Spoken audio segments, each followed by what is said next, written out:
Well, welcome everybody to the International Women's Day non-dinner. Because of the restrictions, and we're on Zoom tonight. Next year, hopefully, we'll be back to having a proper dinner in the club. This is the first event of International Women's Week, which we've expanded International Women's Day by adding events every night this week. So do feel free to join us for further events through the week. There will be time for questions at the end, but if you have a question for Sarah, then please use the Q&A box and not the chat box. I shall monitor the Q&A box. I will not monitor the chat box. So I'll introduce Sarah and then give Sarah to you. Sarah, I know Sarah from trade union days. Sarah was head of Equalities and employment rights at the TUC for many years. She was a commissioner on the Equality and Human Rights Commission.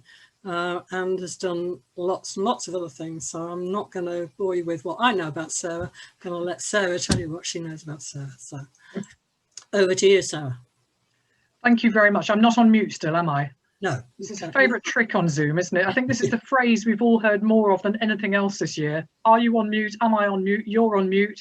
But anyway, I'm speaking to you. And if you suddenly find that you can't hear me anymore, wave your arms or indicate somehow, but I'll try to speak as clearly as possible. I'm still slightly phased by Zoom myself, actually, and it's a great shame that we couldn't have this in person.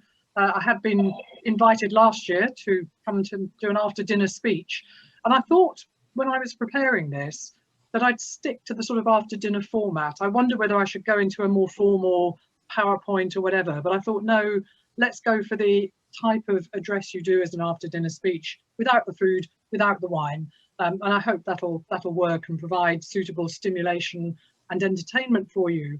And I'm very much looking forward to having a sort of, you know, general discussion afterwards. That's always the best part of these events, in my experience.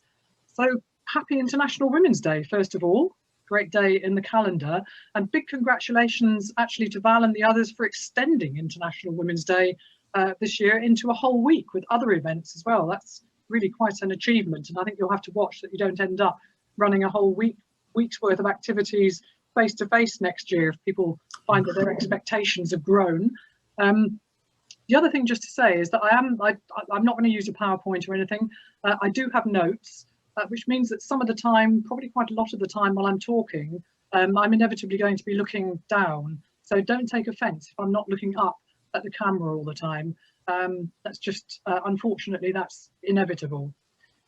So if you read, picking up the newspaper this morning, immediately, I know it is International Women's Day, so the papers tend to cover women's issues more than they might normally, which in some cases is probably unusual. But straight away, three things jumped out at me. There's still discussion going on about the gender pay gap. I mean, this has been with us for so long that it was an issue, I think, while I was still at university, which, as you can tell, was a long time ago. It's a long-running issue, and it's always seemed to me that if this was anything other than inequality for women, something probably would have been done about it. But I feel that somehow, because it seemed to be a woman's issue, and it pervades the whole of our lives, it's never really been tackled with the kind of vim and vigour that some other problems have been addressed in our lives. So that's one thing that's run through my career as a sort of permanent worry and disappointment, notwithstanding the fantastic work that some individual women, some employers, in fairness, certainly trade unions, and some pioneering lawyers have done to try and obviously politicians, and you'll hear about one of them at the end of the week, I think. But despite all that, we still have a very large gender pay gap in the UK, which is twice the size for part-time workers as it is for full-time workers. And I do think that's unacceptable, and I'm sure most of you would agree with that.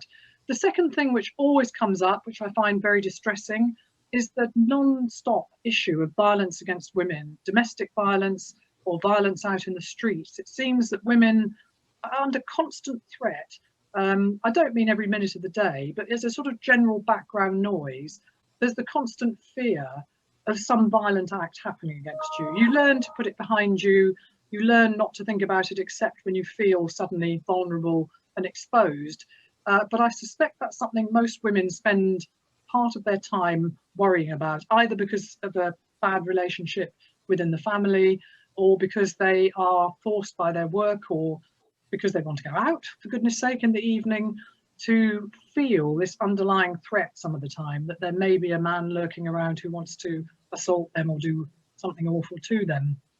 And then the other thing I picked up was there seems to be a growing issue on the internet in particular, and we're all using social media far more at the moment because of the lockdown, but there seems to be a sort of endemic sexism and misogyny going on the internet. People seem to find it permissible to say things and express thoughts on the internet that they'd probably be a bit reluctant to do at a meeting or face to face. It's slightly cowardly, but some women have been so appallingly treated in public life by trolling, as they call it, and by deeply offensive comments and threats, that you really do worry about how they're going to continue to do their public jobs sometimes with that sort of level of intimidation and threat. So those are three things that jumped out at me just from reading a paper this morning. And I decided to speak today particularly about the economy and how the economy as currently structured doesn't do women a lot of favours. But all the time there are these other issues which are part of it and should be seen as part of it. And that's why I wanted just to remind us of what the big topical gender issues are on International Women's Day 2021. Now, a lot of what I'm going to say about a gender equal economy, which is what I think I would very much want people to strive towards, is that the ideas for this, a lot of the ideas came out of a commission I sat on for a couple of years, which finished last September, called the Commission on a Gender Equal Economy. And that was set up by a very good organisation, which if you don't know about it, I'd recommend you find out about, called the Women's Budget Group. And they set up this commission specifically to look at how the economy is structured today and to think about what might be done to make it a much more gender equal economy. They started from the premise that at the moment, with all those things I've been talking about, we do not have a gender equal economy. We have an economy that was constructed by men in a system that was made up to benefit men by and large. And it's a system that doesn't do women a huge amount of favours, even today, after reforms and changes that have been made socially and in terms of the world of work. Also, it'd be remiss, I think, if I didn't put us into the context of where we are just now. We are at a turning point in history. People keep saying this, but it is true. As we crawl our way out of the third wave of a deadly pandemic in this country. And when you think about that, how many people would have thought just over a year ago that I'd be sitting here saying that we're just beginning to pull through the third wave of a deadly world pandemic, which has hit this country very, very hard indeed. But I think that's probably a very good time to start asking ourselves, do we really want to go back to how things were? And that's not original. Lots of people are saying now, were things perfect before the COVID epidemic? Was everything okay? And I think a lot of people are saying, well, no, it wasn't. And in fact, some of the worst aspects of the pandemic in this country, people are now beginning to link to situations that existed before the outbreak, particularly to do with public health provision, with care for vulnerable people, and again with economic issues and where people work and whether their work is valued or not, and so on. So I think this is, in that sense, and I'm not going to use that awful phrase about making the most of a bad time, but it is a point, I think, as we come out of the pandemic, hopefully on a more permanent basis, to have a look at what we came into the pandemic with and to ask ourselves whether some of the better things that came out in the pandemic, people caring more for each other, people taking more notice of the environment, are things that we could bring forward and keep, as well as making some perhaps big fundamental changes to the way in which the economy is organised, and particularly as it's International Women's Day, and this is what I've come to talk about, particularly as it affects women. So I think COVID-19 has exposed that the economy hasn't been working for far too many people in the UK and indeed in other countries in the world. And it seems clear that a lot of people are now saying that they don't want to go back to business as usual. It's not quite clear what they do want to go to, but a lot of people are showing signs of dissatisfaction with the way things were. The pandemic's shown us in particular, I think, how the inequalities which have been baked into the economy have made a lot of us vulnerable. And while we might all be weathering the same awful storm, the COVID virus is hitting everybody, we're in drastically different boats. And that's something somebody else said rather more neatly than that. But whichever boat you're in, you're weathering the same storm as everyone else. But if you're in a little rowing boat with a hole in the bottom, you're in a much more precarious position than if you're on a beautiful ocean liner with, you know, engines and all the rest of it. So the virus has clearly hit the most disadvantaged people the hardest. The statistics show that already. But structural inequality was already embedded in our society. And so, in a sense, the pandemic has just shown that up and exacerbated that situation, which is why I think people are perhaps at the moment more enthusiastic about doing something to change that. But as I said, there are the positives, people checking up on their neighbours, people suddenly going out into the country and saying it's beautiful, it's wonderful, why are we doing such awful things to the planet? It's also shown absolutely critically that we absolutely rely on key workers in our society, and a whole range of people whose jobs were taken for granted and whose pay very much reflected that are suddenly being lauded as heroes. I think groups like nurses, doctors, healthcare workers were always considered to be highly worthy, although you wouldn't think so by the low pay that's endemic in some sectors of the health service. But people in all sorts of other jobs suddenly became appreciated. People who, you know, collect the refuse, people who work in the supermarkets, all these people carried on working to keep society going and exposed themselves to very high levels of risk. And then again, of course, the high levels of risk were exacerbated by the fact that the system that we operate within proved itself to be far from adequate. And we all remember at the beginning of the crisis, all the awful news that we were getting about inadequate PPE, the general state of people's health, the situation in care homes and so on. The other thing that I think springs out to me very much is that you suddenly saw how very quickly a government can act when it's in the middle of a crisis. So for a government, a Conservative government that had a mantra of cutting back on public spending, had been cutting back on public spending for many years, wanted a small state, not a big state, was suddenly having to throw vast amounts of money, borrow vast amounts of money, and do all sorts of interventionist things to prop up those parts of society that became absolutely critical to keep us all going. And I think that's probably been a massive cultural shock to the party in power at the moment. But I think what has to be watched in the next few months as we come out is, are they going to revert to type, or is this government going to show itself to be capable of taking a very different look at how things are organised? Now, I'd be very interested to hear people's views on that. It may be coloured by your own political persuasions, but I must say I do have some degree of cynicism about that, but nevertheless, we shall see. So obviously, talking of inequality, some people think inequality is a good thing. It's the grist, you know, in the mill. It's just how things shape out. It's inevitable. I'm not one of those people. I think it's wrong that the inequalities that exist in society are there. I think it's wrong that people are made more vulnerable by situations that they can't control. I think it's wrong that people lose their jobs, not because they're useless at their jobs, but because the jobs are suddenly taken away from them. I think the depth of poverty we have in this country now is not inevitable. And I'm sure so many other people, find it absolutely mind-bogglingly awful that people are having to queue up at food banks just to keep themselves and their children and their families going.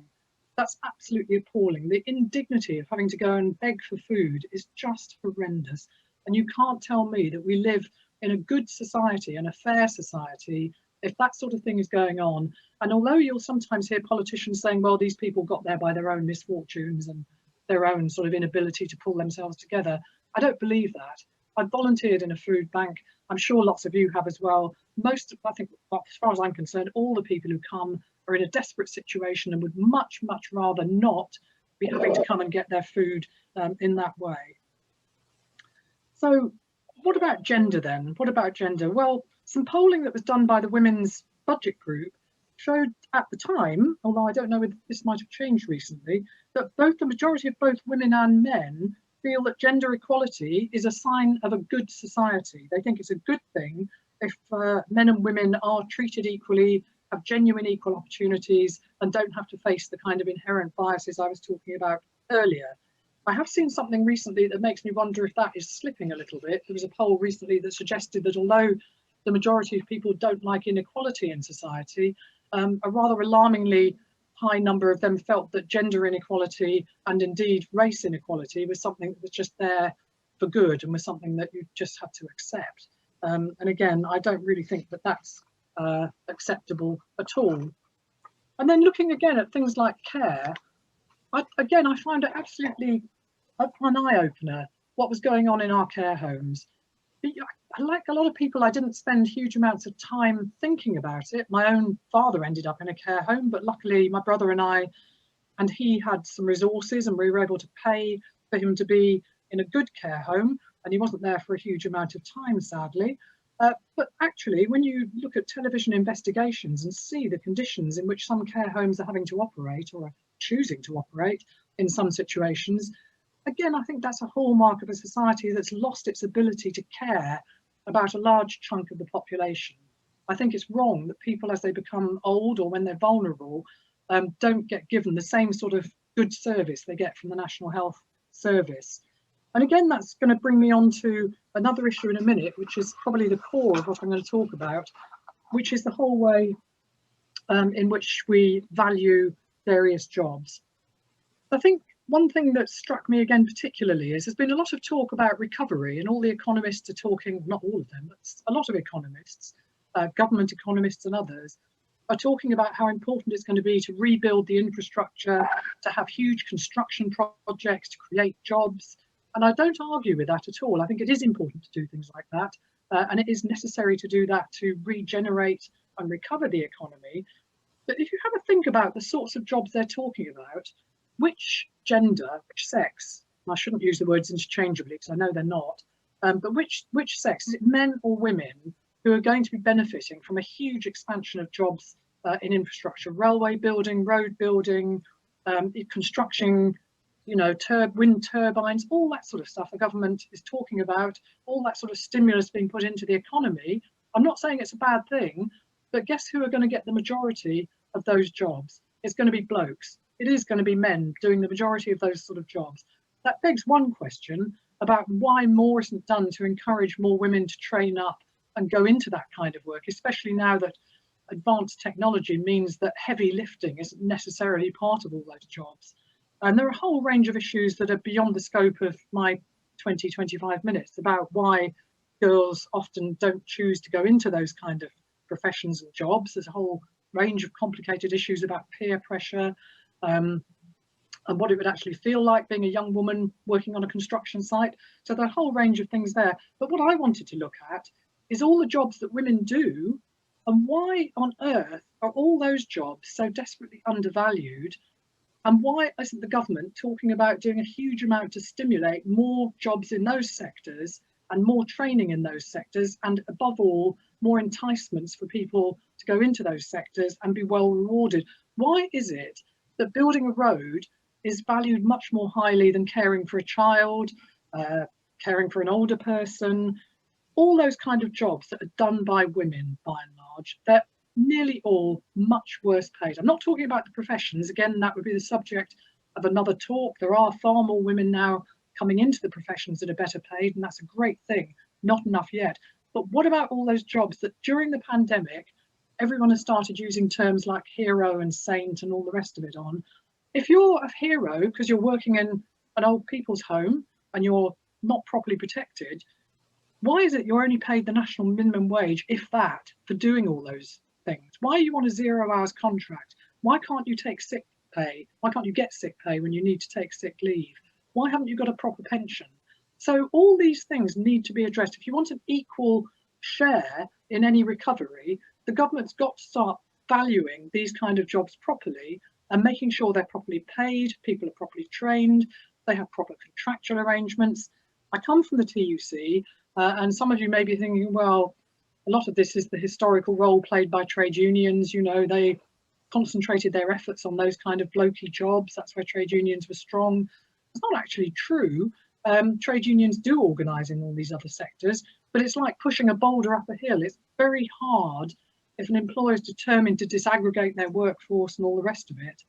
It's very difficult to fight back and build that sort of edge that the trade union movement had when it came to fighting for men's jobs, basically. It's been very difficult, again, because women, and this is the crucial issue, which again is never accounted for in the world of work properly, but women, biologically, are the ones who have the babies, but actually it's made very difficult for us when we go back to work, is you don't get enough leave.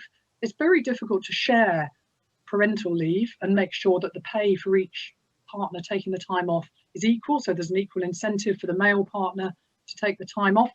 And the worst thing of all is that when you go back to work, you've often, or you probably will have, fallen behind by a year, 2 years, whatever it is. You don't get special training very often and elevated to where you would have been had you not taken the time off. You find that you're exactly where you were when you left, and you're having to play catch up for the rest of your working life. And you find that you get a lower pension and all sorts of other things. So there are a whole range of structural issues in the workplace that simply do mean that it's much more difficult for women than it is for men to be able to keep themselves in an equal position and at the same time have a family and do other things that are absolutely crucial for society. So why does society not value care highly? Well, that's something I'd like to throw back at you. I'm still not sure why it was only in the middle of a pandemic that people suddenly realised that all these areas of work were so vitally important. And are they all going to slip back into the background again? Are we going to end up with lots and lots and lots of low-paid women doing these jobs that we've just explained to everyone, the jobs of heroes, and absolutely crucial to society being resilient?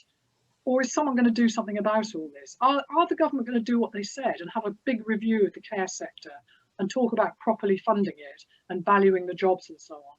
Well, maybe so, but let's see what happens. And what about tax? We've heard a lot of talk about tax recently, but again, there's a bit of a worry about all this for me. There's a gender issue relating to tax as well, because there is a principle that the more you earn, the more you pay.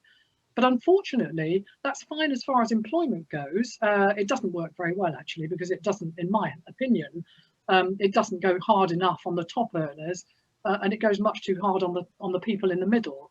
But setting all that aside, you have to remember the other aspects of the tax system, which actually do tend to hit women much harder again. Things like value-added tax, again, taxes on services, taxes on things that we buy, tend to be taxes that hit women far more, because they're often the ones who either directly provide for their families or arrange for the provision of things for their families. And until recently, of course, I mean, there was an unfair levying of VAT on essential feminine hygiene products, and that's only very recently been addressed and taken care of, which I think was indicative, might not seem like a huge thing unless you're a young woman, but it's indicative again of a society that simply didn't really understand why these things were important, or anything to do with grown-up discussions about taxation and how governments pull in their money. Other people, when I've been talking about these things, some people get very resentful and say, well, you know, you're talking about valuing things that are beautiful because they're done out of love. You must have heard that one before, that nurses go into nursing because they love people, because they're fantastic, often women, sometimes men, and therefore it's obscene, you know, to talk about paying them whatever they're actually worth in a monetary sense. But I don't hold with that. It's not mutually exclusive. It's quite possible to be a caring person who wants to help people, but to be properly paid for it. I simply don't think it's acceptable to try and use that as an excuse to pay a group of people, women, far less than men who are doing jobs that are in a court would be related as being of equal value. So again, when I come up against that argument, I don't denounce people who say that caring is something lovely and wonderful and shows us at our best. And people go into jobs as a vocation because they care about people. Teachers care about young people. But that doesn't mean, does it, that you have to pay people far less or let them work in far more difficult and dangerous conditions. And then there are going to be people who say, actually, now isn't the time. Now is not the time to start this massive restructuring of the pay systems in the economy, to start rearranging where people work, how they work. Let's just let people recover. Let's just let people settle back into work, and let's see what happens. Well, again, my eyebrows go up at that one. I don't think people generally have really understood what's going to happen at the end of the furlough period. Lots and lots and lots of people are going to find themselves unemployed. They're not unemployed at the moment. They don't show up in the statistics because they're being kept going just about by furlough money. But that's all going to end. And lots of jobs simply aren't going to be there anymore. And guess which jobs aren't going to be there big time? Jobs in hospitality, jobs in retail, all those sorts of jobs that were largely done by women, once again, are going to be the ones that aren't around anymore. Lots of jobs in entertainment were done by women. Those jobs aren't going to be around anymore. So something is going to need to be done quite quickly if the government, as it should, is serious about reducing unemployment, preventing it as far as possible.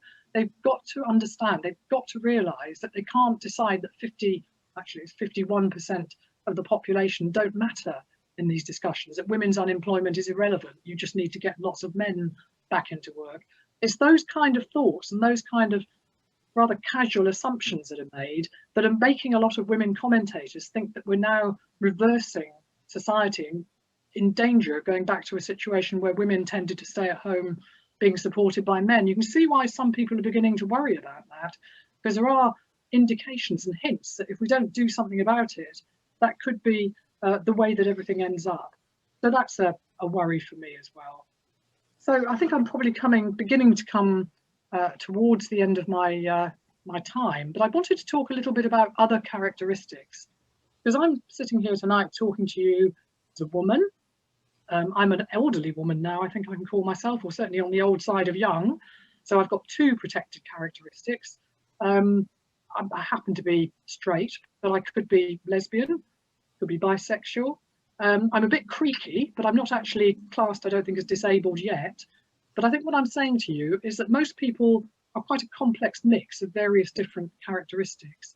And another thing that's coming out at the moment in this crisis is that there are a lot of negative impacts at the moment on BAME women, particularly, apart from the fact that lots of BAME women are working in jobs in the care and health service that mean they're directly exposed. They appear to be more susceptible to getting coronavirus. They're dying in much greater numbers. Lots and lots and lots of BAME women, it's turning out, are on really appalling 0 hours contracts.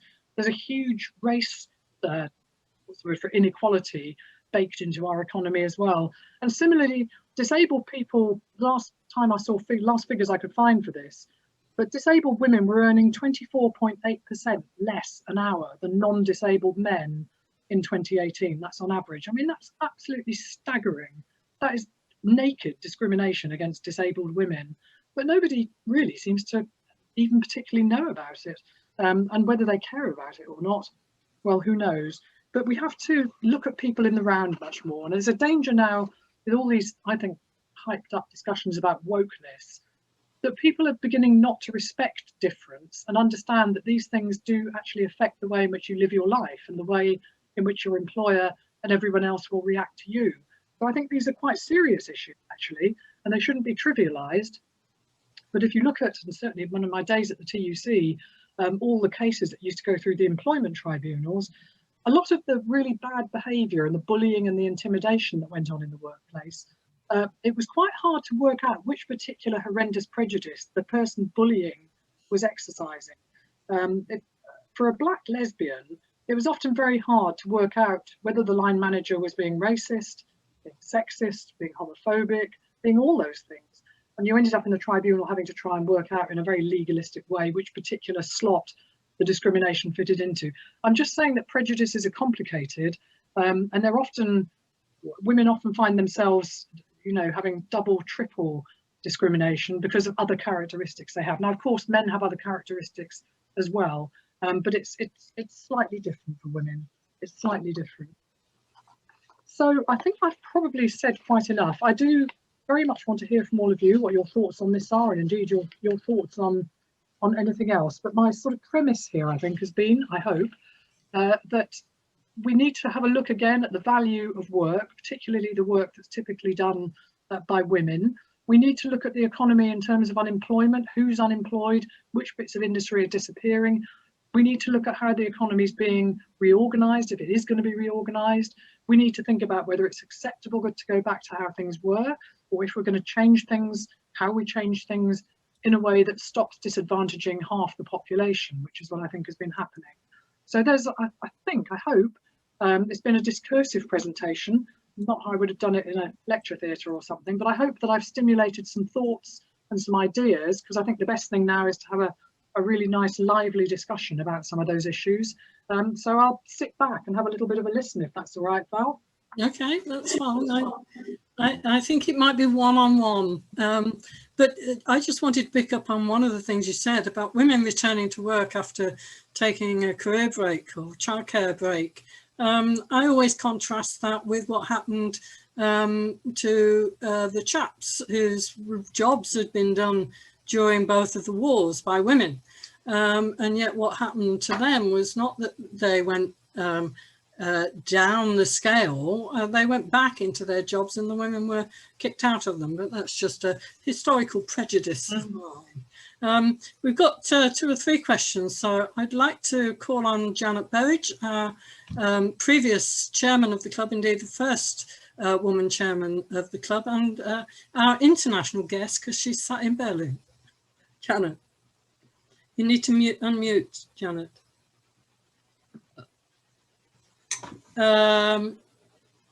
Tim, can we unmute? It's okay, now I am. Thank you, Tim.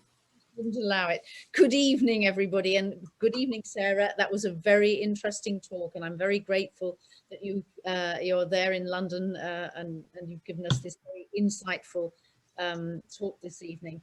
As the first woman chairman of the NLC from 2016 to 2018, I started International Women's Day, and I'm so glad that this year we're even, despite Corona, but thanks to Zoom, we're able to do a whole week of women-related events, and that's thanks to Val.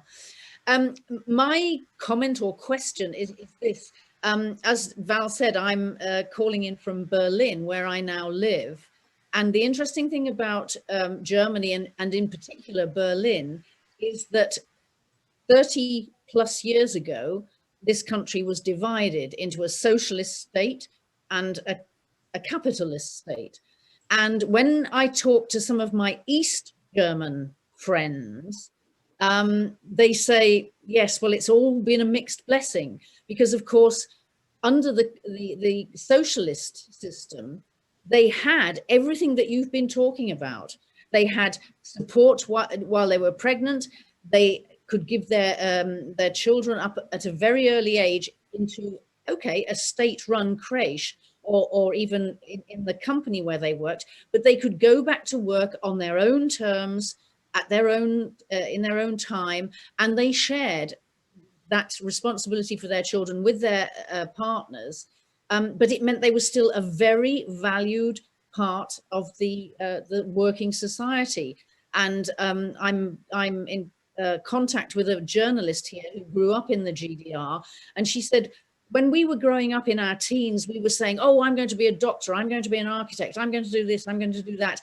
And there was never any sort of sense that, oh, forget it, darling, you know, you can't do that.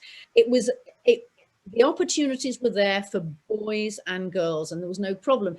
But that was a socialist system, and the West Germans, when after the country was reunited, they sort of came in and said, ah, yes, well, we've got a much better system. And in effect, what we now have is some rather disappointed East German women who say, well, of course, we're glad that we can buy far more in the shops, and we're allowed to travel, or were until COVID came along. They've had a lot of material advantages through reunification, but they have lost all those rights. And as you rightly said, here too, COVID has meant that women have been expected to stay home and do what they call home office here, working from home, and supervise the children in their education. And some of the women who grew up under another system are really feeling that this is retrograde. They feel they're going back 30, 40 years. And so I do worry about that. But I mean, you can't impose things and say everything's got to go one way. But do you see any hope that in the near future, who can we convince that this has to change? We have to convince men, don't we? So, do you want me to come back on as they come in, or? Yes. Yeah. I mean, that was really interesting, actually, about a very good illustration of you seem not to be able to have both things at once. So you can have all the things I was talking about, like childcare, the ability to go back to work, proper training, and all the rest of it, and no sort of societal horror at women doing all sorts of jobs. And I remember going to see an exhibition recently, actually, of not East German art but Soviet art, which had depictions of, you know, women in all sorts of sort of, you know, male looking, as it were, clothes, doing tractor driving and all sorts of things like that. But the trouble is, exactly as you're saying, what didn't those women have? And there were all sorts of jokes. There's a fantastic museum, isn't there, in Berlin, the GDR Museum. I think it's still there, which I visited. And it's absolutely amazing, isn't it? And it's got lots of really good joke things around. There's one I remember about women's liberation, where one woman saying to another, "I'd burn my bra if I could afford to buy another one." And it's just the fact that, you know, there was no apparently, I don't know, I didn't live there, but no choice in the supermarkets. You couldn't say what you felt like saying politically. You couldn't be a dissident. And you're absolutely right. You've put your finger on a huge dilemma, really. And it doesn't matter whether you've got a socialist government very centralized or a capitalist government very centralized. If you've got an interventionist government that's saying all these things will happen like this, this, this, and this, is that too horrendously repressive for people to cope with? On the other hand, if you have a liberal government with a small L, women have to fight tooth and nail for every tiny little advance, and things, as you're saying, and I was saying, suddenly sort of shunt themselves very easily back into a system where, you know, the man went out and did the work and the women looked after the home. I don't know the answer to this, and I think now is a fascinating time to be having the debate. How you get the public to engage in these things, I don't know. I mean, we're all sitting here, but we're a very small group, and I would love to see a big public debate on all these issues. But the work that the Women's Budget Group have done, the Commission did, they got some traction for a little while, and more traction, I have to say, with the opposition than with the government party. And I'm hoping the opposition party will take this off and start looking at it seriously. But we're a long way away from an election, and things can get hard baked back into the economy again in the next couple of years. And people, I think, will because there's so many other things going on, I fear that the instinct collectively here will be just to slip back into what we had before and just patch up bits that aren't working very well. That's terribly cynical, but that's what I fear. But that was fascinating, actually, what you just said. Fascinating. Thanks, Sarah. Chris Hallworth has a question. He's a member of the club who works for Buck House. So I don't know whether he can give us a quick update on happenings today. Chris. Chris, you've gone. You're on mute, Chris.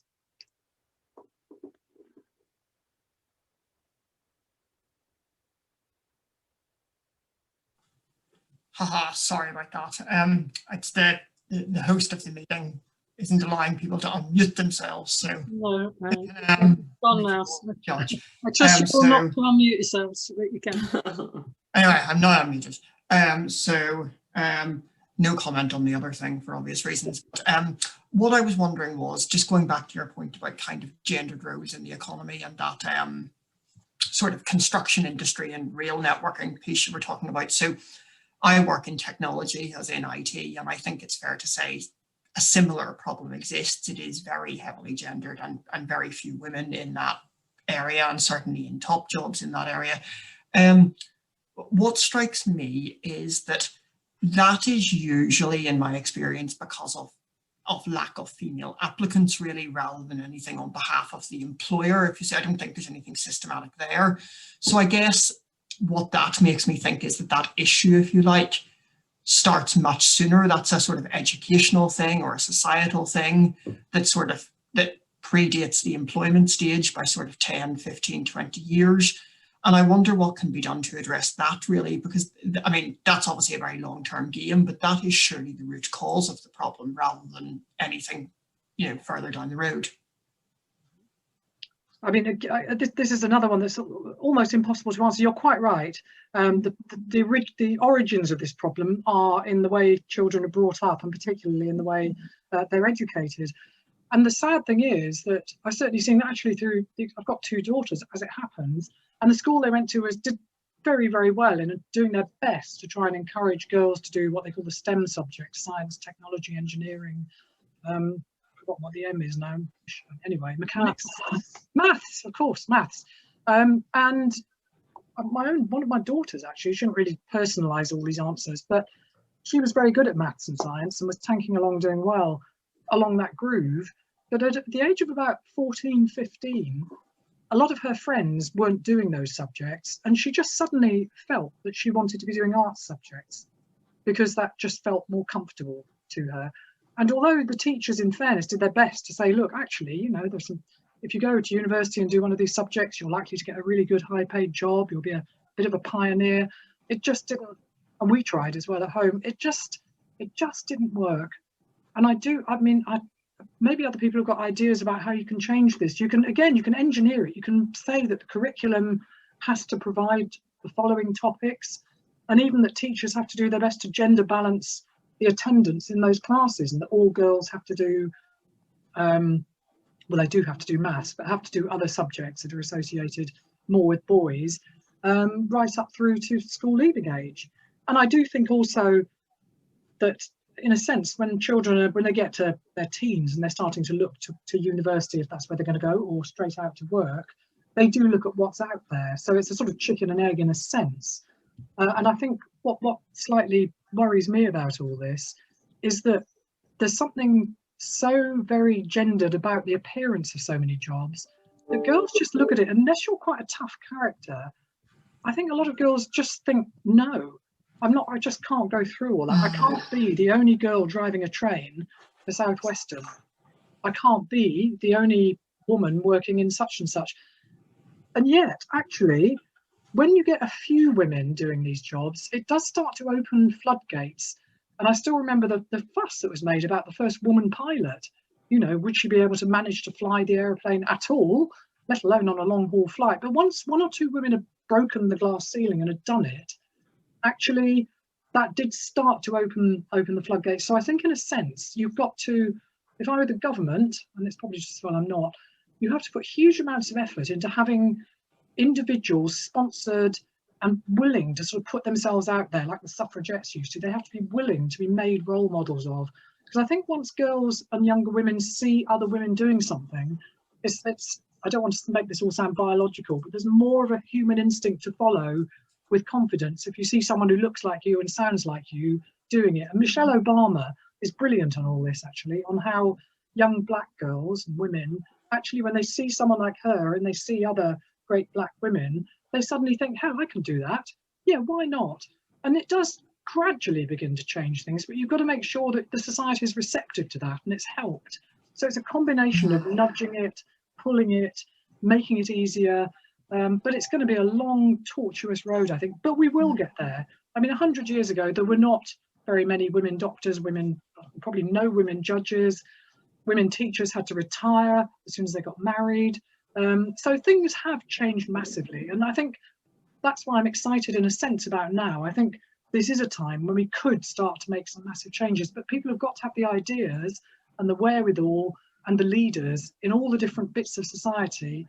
And, you know, to pick up on the young women who are doing these things. I understand that whatever they're called, LNER, have suddenly now put on a special training program for women to become train drivers. And do you know, by the way, one of the reasons that women were reluctant to become train drivers, especially on freight trains and some of the more localized trains, in Liverpool, it is entirely practical because there were no toilet facilities. And most young women, most women don't really want to jump out at a small railway station or a siding and have to take a pee, you know, in a bush. Now, it's relatively easy for a bloke. But the men who run these organisations, and they are still largely men, just not across their radar. And women are too embarrassed to raise these things. But often there are practical aspects to work that the people who currently run workplaces simply don't think about. So again, that was a terribly rambling answer. You're all provoking. No, I wonder if I can just, I mean, I think your practical aspect to work's an important one. But well, first of all, I did art subjects at university, and you're quite, it was mostly women actually doing art subjects, but I think it was less remarked upon being a man doing it than it would have been the other way around. But I guess my point is I did art subjects and don't work in that area at all. I work in something very technical. And actually, I wonder if the answer is actually the economy or the job market needs to diversify a bit so that the job you are eligible to do, you don't necessarily have to have a degree in, because I think that is quite limiting for men and women, but across the board, that is a very limiting, you said about biosciences and all sorts of things. To sort of say, if you want to be a teacher, you must have a degree in teaching is a very narrow road, and I don't always think a suitable or appropriate one. That's a good point. You know, and that was just an observation. Yeah, no, a really good point, yeah. Okay, Gwyneth Dickens, perhaps you could put your camera on for us, Gwyneth. Yes. Oh, I know Gwyneth. Hello, Gwyneth. Hi, Sarah. I'm sorry, I apparently look blue, but it's, it's not my politics, as you know. I know. Or my team or anything, actually. Hi, yes, the point I was going to ask was about the very low pay of carers, which is a subject close to my heart because until recently, my elderly mother was looked after in her own home by carers very, very well. And it was quite embarrassing how little they were paid. And I would say, by the way, if you have to have a lot of care, unfortunately, although the carers themselves are paid rubbish, for the client, overall, the cost is actually pretty high. So there's a dichotomy there. I don't know whether it's the agency creaming it off or what, but anyway, it's just by the way. But my point was, I realized how skilled that job actually is, or it should be if it's done properly, and all the things they have to know and have to learn in terms of, you know, supervising the giving of medicines and the techniques for sort of lifting people and moving them around and, you know, feeding them and preparation of food and all sorts of things. It's not an unskilled job. And I think people can do BTECs or something like that in caring, but by and large, it's not a job that seems to have to ask for many qualifications, and you shouldn't have to have qualifications to have your job valued. And of course, it is an enormous kind of bureaucratic thing. But, you know, is it the lesser of several evils that some of these jobs actually are rewarded with qualifications? Because that seems to be what is valued. And as I say, it's not an entirely stupid question, because there is actually a huge body of skill that those people do actually need to get hold of. And I think most of them do actually, they get trained by the agency, but apart from that, they sort of learn on the job. But as bureaucratic as it is the award of qualifications, to some extent, as it has been with nurses. You know, they now have nursing degrees.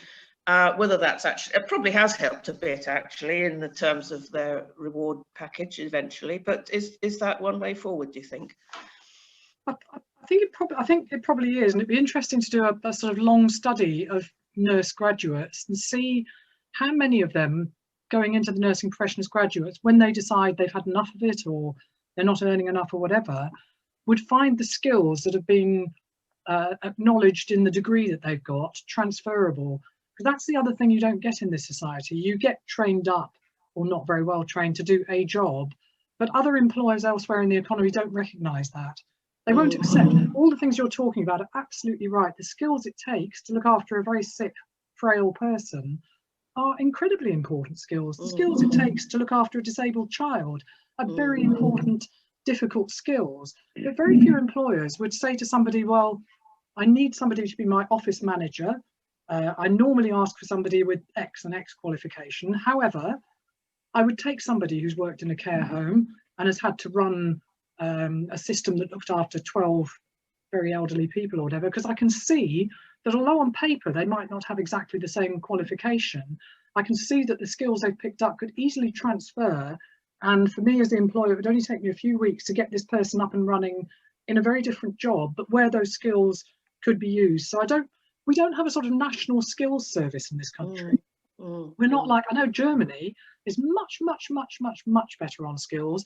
They're highly valued. If you go down the technical route from school, that's great. Your parents will be very proud of you, just as they would if you went to an academic university. But here, and some of the schools still do it, and we're getting back to that point again, but that somehow the objective for a school is to get as many children into, well, preferably Oxbridge, but university as possible. There's no sort of acknowledgement of brilliant young people who go off and do fantastic jobs elsewhere without going to university. Germany gets that right. It has places where they're properly trained.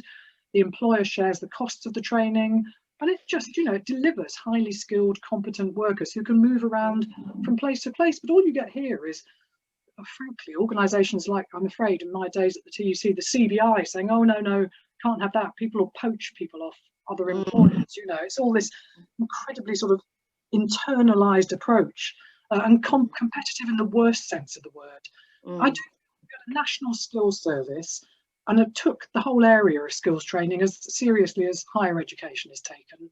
We might start to get somewhere. And if employers were persuaded to be a bit better at recruiting and to be better at recognising someone's skills through a slightly less conventional route, and not just saying, well, what have they got on paper? Do they tick that box or this box? I think they'd be very pleasantly surprised by the sorts of people they'd suddenly acquire in their industries. So, I mean, I think you've unearthed a very interesting point. Absolutely. It was interesting when my mother did die recently, that the funeral director was actually a lady who had worked for the care agency who'd been looking after my mother. And that was an example of somebody who'd learnt skills as a carer, which were absolutely perfect for, you know, running a funeral and dealing with the bereaved relatives and being sympathetic and but also being very organised. And so that was an example, but that was Herefordshire, which is a small place, and you know, everybody knows each other. But that was quite interesting. I mean, the civil service, when I worked there, used to make a big thing about transferable skills, but you fill in an application form quite happily, and then the person who got the job would be somebody who'd had experience in doing that particular type of job, and so even for the civil service, they couldn't handle the concept of transferable skills. Yeah. Thanks for that, Gwyneth. And another international guest, John Gliver, is calling us from Maine in America, I understand. John. Thank you, Val. Good evening, everybody. I really enjoyed your talk, Sarah. One of the really distressing outcomes we're having in the United States through COVID is the shocking and adverse impact on working mothers of school-age children. By just about any measure, from income loss to added responsibility with loss of schools as daycare providers, problems that go to food security, et cetera, that group, particularly of single moms, is shockingly poorly off right now. I wondered, have you seen that in the UK, and what steps is the UK taking to address it? What can we learn from you? I think we can learn a huge amount, and my worry is that we're going along a route at the moment in the UK as well, which seems to be pigeonholing women again into being the prime.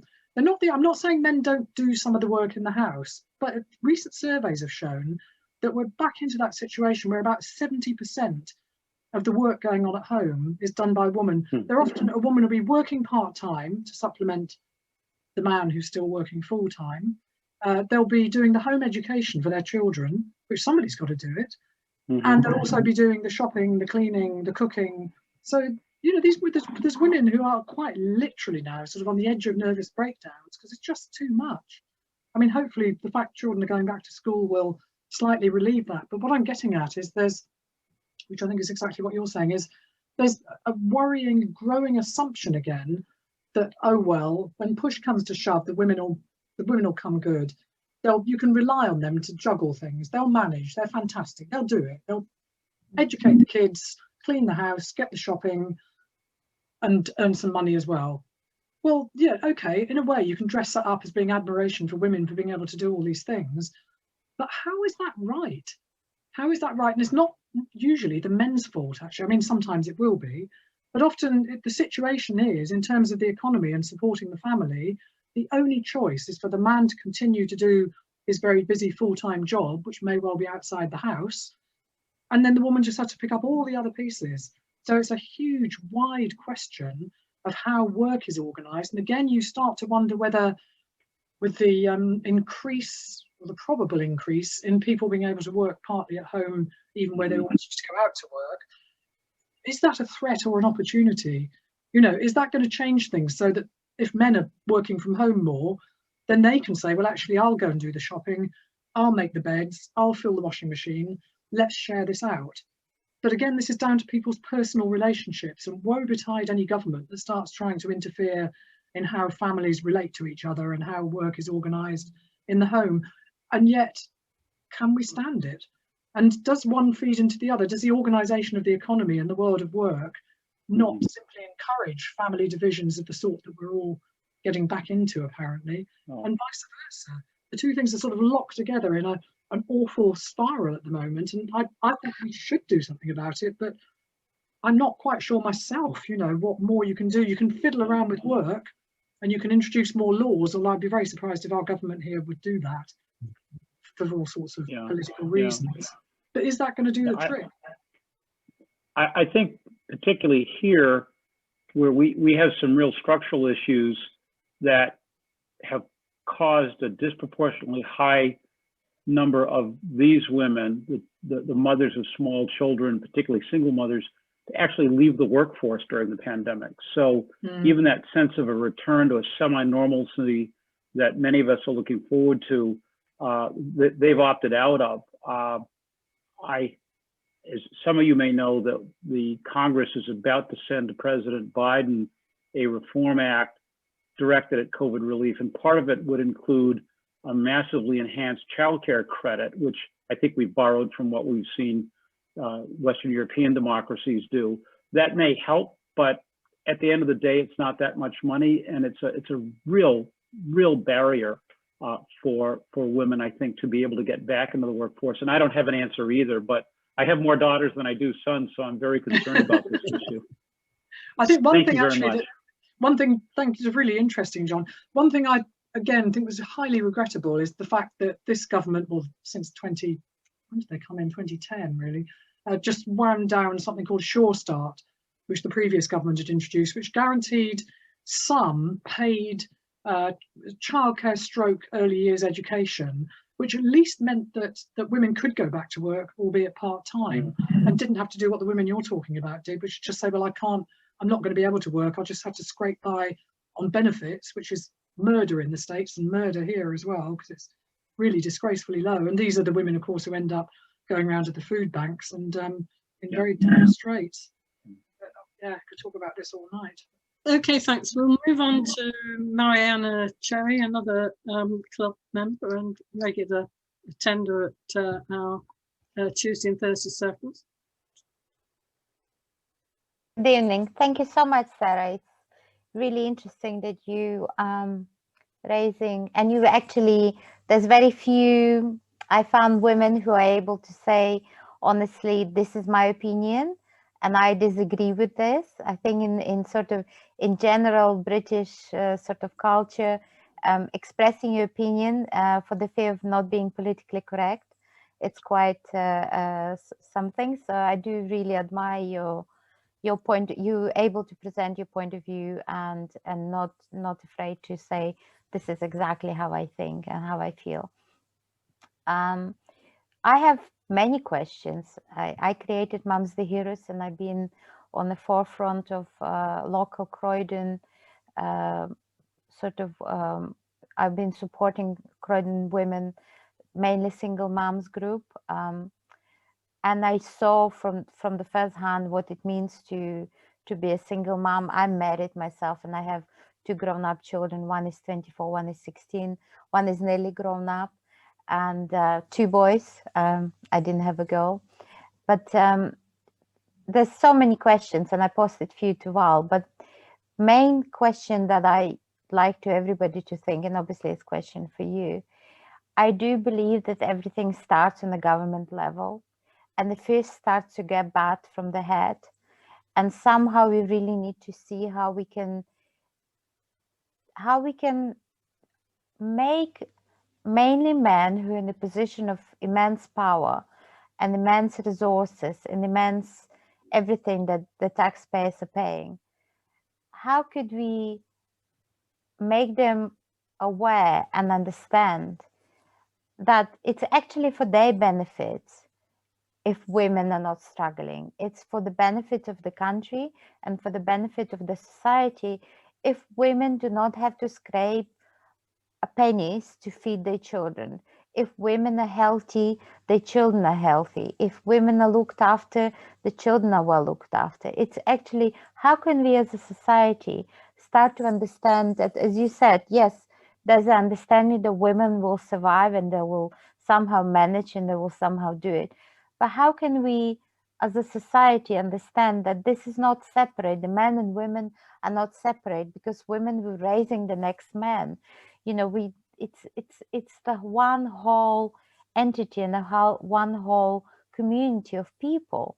Elderly people are the same part of our community, women, children, all of us, we all part of the same community. We're not segregated entities of some kind of denomination, whatever you want to describe. How could we, as a society, persuade our government? What petition do we need to sign? Or how, maybe you could tell us how to go about this, to have this simple understanding. We're all human beings, and men are not different than women, and women are not different than men. All we want is to be healthy, loved, respected, appreciated, have enough. And most importantly, how can we explain to those billionaires who already have billions, and they, throughout this pandemic, when we talk about that so many people are struggling financially, there's collectively, the existing billionaires have collected extra 174 billion in the last 12 months, nearly coming to 12 months. An easy one for you there, Sam. Yeah, you can see me nodding, actually. I mean, well, yes, and I do think this whole, I didn't mention this when I talked about tax, I talked about VAT.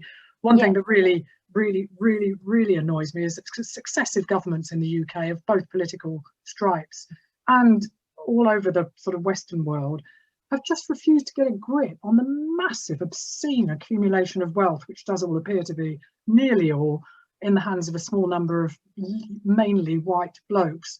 I mean, how can it be that that small number of blokes can own zillions more than they could ever hope to spend on themselves and their families? I mean, how many yachts can you have, really, and have a yacht for every day of the year with the money they've got? Why don't people get angry and say to the government, we're not having any more of this?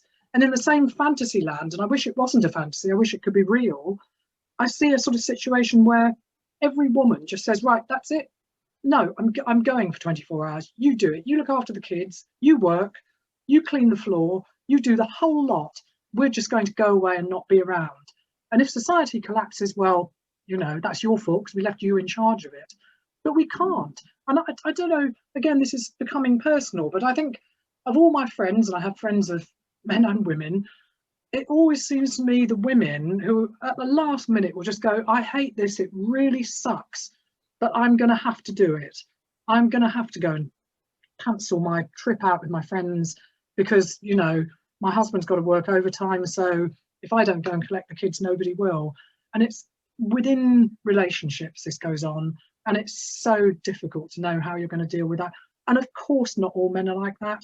You know, I do know plenty of women who have wonderful partners who will shoulder the burden and all the rest of it, but too often that isn't the case. So yes, tax them till the pips squeak, these rich so-and-sos, and distribute the money fairly. I mean, again, I'm sure everyone's dying to rush off and watch the 9 o'clock programme about what's their names, Meghan and Harry. But then you think, why have we all had to spend the whole of the last 4 days constantly being fed with endless stuff about these two very rich people, when, you know, you could go to Yemen or somewhere and find a couple who are absolutely starving, you know, who can hardly manage to go on living? Isn't that news? That, to me, that is important news, not what, and I'm picking on them because they're topical, but not what a few very rich people are doing with their spare time. I mean, it's just, to me, the whole system of values has gone wrong. It's topsy-turvy. So I'm just sharing Mariana, your despair, really. But I like to try and feel hopeful. So why doesn't somebody come in and offer us a few solutions to all this? I don't know. Elaine Gadd offer a few solutions, but I'm going to hand the mic over to her anyway. Don't worry, don't worry. Thank you for wide-ranging talk. And perhaps my point follows on from what Mariana has said, in that isn't it perhaps key to change is increasing the representation of women in politics, particularly at the highest level. But my concern is that the increasing amount of online abuse and threats that women are expected to tolerate as part of public life is acting increasingly as a disincentive to women to go into politics. And so in fact, we're going to go backwards in terms of that representation. I wondered if you had any views about how we can possibly try and address that. I mean, again, it's a really tough nut to crack, isn't it? I do think the social media companies are pathetic when it comes to dealing with online abuse, and it should be called out. And it's not just Donald Trump who should have his account shut down. There are other people who do that. And again, it is predominantly male, this kind of aggressive, nasty, not entirely actually, there are women who are doing this as well. But I quite agree with you. I mean, we had a woman MP murdered, for goodness sake. You know, women MPs have been assaulted. They've had to, I mean, Yvette Cooper was talking about how she had to have 3 locks. Do you remember her daughter, sort of almost inadvertently, just in passing on a Zoom thing, said, well, we have to unlock 3 things on our front door because mum has been threatened so many times that we have to secure ourselves. Well, what sort of upbringing is that for a young woman? Is her daughter now going to think, oh, I think I'll go into politics as well and go and live in another house with triple locks and not be able to go out without being terrified of being stalked or spat at or hit or something? And it just, to me, maybe you can only know the period you've lived in, I suppose, but I just feel that, I think it's because a lot of it's gone online, you see more of it. There's always been male violence against women. You know, it's always been terrifying going home in the dark on your own in a place where, you know, you don't quite know where you are or something like that. But the online thing, I think, as I was saying at the beginning, is a new phenomenon. And it is, I just despair, because Diane Abbott, she got the most horrendous abuse. She still does. I mean, just things that most people just wouldn't even think about, being spat out onto a public account and then other people joining in and repeating it. It's just unthinkable. And yet it's going on all the time and people seem to get away with it, don't they? And again, I don't know what the solution is to that, apart from attempting to police the internet far better. But it goes on outside the internet as well. And it's, again, it's some men seem to think it's quite acceptable to be a misogynist, perfectly acceptable. They think women are inferior. You know, there are men around who actually think that. They actually believe that women have smaller brains or hormones that don't equip them for doing all sorts of things. Things that people have those views about race as well. So you obviously need to educate people, and there's a huge role here for schools to ensure that people don't have those sorts of views or are challenged if they do have those sorts of views. But my God, it's a mountain to climb, isn't it? I agree with you. I mean, I can scarcely imagine what it would be like now, running the gauntlet of deciding to become an MP and then deciding to become a minister. And I didn't agree with Theresa May's politics at all. But again, some of the criticisms of her were just nothing to do with her politics or her abilities to do the job. They were just pure sexism and misogyny. And they would not, a lot of the criticisms of her would not have been thrown at, you know, Boris Johnson, or for that matter, Keir Starmer or Jeremy Corbyn or anyone else. So I don't know the answer. I really don't know the answer, Elaine, but you raise a very good point. Okay, I think we've got time for one more question. Angela Style, stalwart of the club. Thank you, Val. My question is about the judicial aspect towards women. To me, I'm a former probation officer, and when I left the service 20 years ago now, there were about 1,500 women in prison, and today it's over 5,000, if not more. And this government are proposing to build 500 more places for women in prison.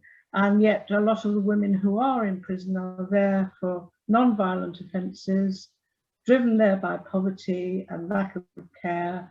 Their children are in care. They're costing the country a lot of money. There's no aspect of rehabilitation.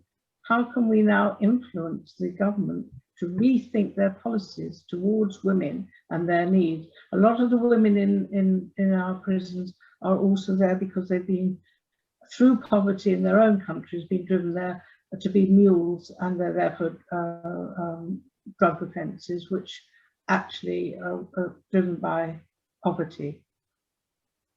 Yeah, I mean, absolutely. I remember going to a very good talk given by Juliet Lyon, I think that's her name, who is part of one of the big prison reform, forgive me for not remembering the name of the voluntary organisation. She was a very powerful, strong, wonderful, eloquent woman, Juliet Lyon, and she talked a lot about women in prison, and exactly as you're saying, how 3/4 of them shouldn't have been anywhere near a prison. Really, absolutely not. I mean, a lot of it was television, licence evasion, shoplifting, so sorts of things you can deal with relatively easily in the community, and also things that were often the product of desperation. I'm not to say if my children weren't starving, I'd go and nick a few tins of baked beans. What do? You let your children starve, or you pinch a few things off Tesco's. I know morally it's not unacceptable to steal, but what do you do when you're in that situation? Who can blame some of these women? But of course, they end up in prison in appalling conditions often. And when I worked at the TUC, I remember talking to the probation officers union and also the prison officers, who would be the first to say how awful the conditions in a lot of the prisons, including the women's prisons, were. And of course, women, when they're put into that situation, often pick up from other prisoners ideas for doing other things to, you know, unlawfully gain things that they need. And that's well known that, you know, it doesn't reform people because they're so badly run, the prisons. It just, you know, ingrains more bad behaviour in that sense into them and doesn't give them any opportunities when they come out for a supported re-entry to society. But I don't know. I agree with Juliet and I think with what you're saying, which is it's completely wrong for about 3/4 probably of the women who are in prison to be in prison at all. And it's far from building more women's prisons. The government should be investing a huge amount of money into the probation service and into social work and people who can work with these women to help them get retrained, to help them get work, to get them away from a sort of vicious cycle of having to steal and do that kind of thing just in order to survive. You know, there are, as far as I can remember, last time I ever saw any statistics, there are very few women who are at the sort of top end of crime, you know, who are major fraudsters or any of that kind of thing. Most women it is petty crime. And so it's so wrong. And again, one's prison system and criminal justice system is a reflection of the society we live in. And it's failing. It's failing hopelessly. It's failing for men as well. The prison system is not reforming and helping men to get back into life and make a better job of it, you know, and survive and get work. Often now in prisons, men and women spend 23 out of 24 hours sitting in their cells. You know, how on earth is that going to adjust somebody to going back into society and make them reflect on where they are and give them the feeling that there might be something else out there for them? I can only agree with you. I think it's absolutely disgraceful. I think it's called the Prison Reform Trust. But if you Google Juliet Lyon, you'll find lots of brilliant stuff on women in prisons. Yes. And also the Howard League. The Howard League, exactly. The Howard League. Yeah. and they do get the ear of government, but unfortunately at the moment they don't seem to be being heard. I don't think the government's listening to anybody at the moment, apart from their own. They're in an echo chamber. That's the trouble. I do think it's very dangerous. I'll go off on one if I don't shut up. But the cronyism, you know, the misplacing of contracts, all that stuff you can be horrified by. But what really, really astonishes me, and I think my parents will be turning in their graves, is that when they have to acknowledge that they've cheated, lied, stolen, done all sorts of things that would never have been accepted 30 years ago, they just go, okay, oh well, yeah, okay. It's absolutely unbelievable. I mean, what is going to happen if nobody is held to account anymore? Anyway, that's an apocalyptic way to finish, but I find it profoundly worrying. We are drawing to the end of our time, but I'll just take a moment to remind people of what we've got for the rest of International Women's Week, and then I'll hand over to Semra. But Tuesday and Thursday are our regular Tuesday and Thursday tables. We start at 6 and go on till 8 until we can get back into the club and actually meet people properly. On the 12th of April, the club will be open on the terrace only. And then on Wednesday, starting a little earlier at 5 o'clock, we've got a collaboration with the Defence and Security Circle with a panel of 4 magnificent women looking at the surveillance society. And then to close the week, we've got, again at 6 o'clock, Harriet Harman on women again and the economy, and has the consensus that has prevailed gone. So hope to see you all on all of those occasions, but I'll hand over to Semra now just to finish it off. Hi, can you hear me? Yes. Yes, okay. Sarah, thank you very much. It was a very productive and interesting talk. Recently, a lot of reports been published about women's situation during the pandemic. In fact, you have summarized everything so well. The situation is not good. As you said, before COVID, it was not good, it was bad. Now everything worsened.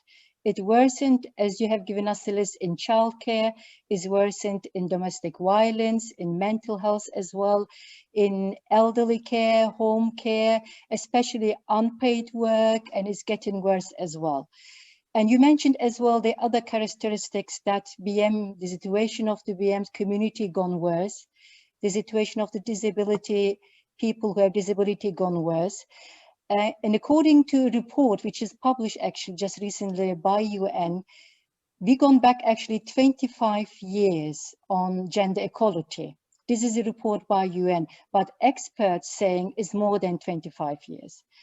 Everything is so depressing, but what I have to say, your talk was not depressing. You have given actually us still hope. We have to fight, we have to go forward. We have to think, why did it come to that point? And we have to not live, actually, we can't just leave it, it should stay and continue this way. We have to question nationally, we have to question locally, and we have to raise our voices. Our voices not only as women, as this is not only a woman issue, it is an issue which actually will affect not only nationally as well globally.